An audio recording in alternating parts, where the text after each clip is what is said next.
नमस्कार मित्रांनो, प्रत्येक हसणारी स्त्री तुमच्यावर प्रेम करते असं नाही आणि प्रत्येक गोड बोलणारी व्यक्ती तुमचं भलंही इच्छित असते असं नाही. काही लोक, स्त्रिया असो किंवा पुरुष, आपल्या स्वार्थासाठी समोरच्या व्यक्तीच्या वारंवार भावना दुखवतात.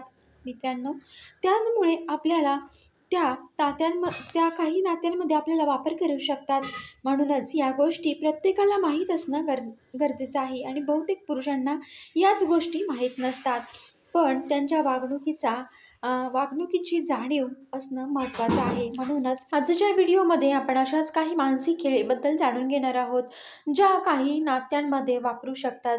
हे लक्षात ठेवा की या गोष्टी प्रत्येक स्त्रीला देखील लागू होत नाहीत. त्याचप्रमाणे पुरुषही काही अशाच प्रकारचं वर्तन करू शकतात.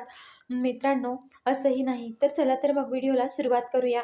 मित्रांनो, गरज असेल तेव्हाच प्रेम दाखवणं. जेव्हा तिचं एखादं काम असतं तेव्हा ती स्त्री तुमच्याशी प्रेमाने बोलते, तर मित्रांनो, किंवा काम झाल्यानंतर ती पुन्हा दुरावते. जर हे वारंवार होत असेल तर त्या नात्याचा विचार शांतपणे करा. नंबर 2, कौतुक करून विश्वास जिंकणे. सतत तुमची स्तुती करणं, तुम्हीच सर्वात खास आहात असं सांगणं, हे नेहमीच प्रेमाचे लक्षण असतं असं नाही.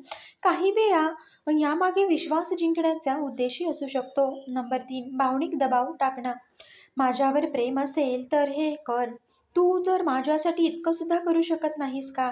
अशा वाक्यांमधून समोरच्या व्यक्तीला अपराधी वाटण्यासारखं भाग पाडलं जाऊ शकतं.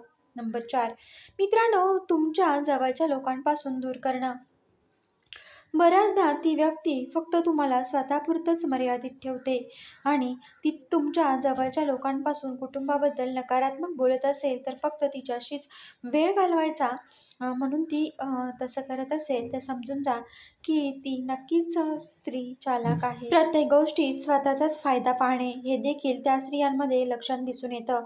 मित्रांनो, तुम्हाला हा व्हिडिओ कसा वाटला मला नक्की सांगा. आवडला असेल तर लाईक, शेअर आणि सबस्क्राईब करायला विसरू नका. तुम्ही आपल्या चॅनलशी अशीच कनेक्ट राहा अशी तुम्हा सर्वांना मी नम्र विनंती करते. पुन्हा भेटूया नवीन अशा एका व्हिडिओसोबत. तोपर्यंत सर्वांना श्री स्वामी समर्थ.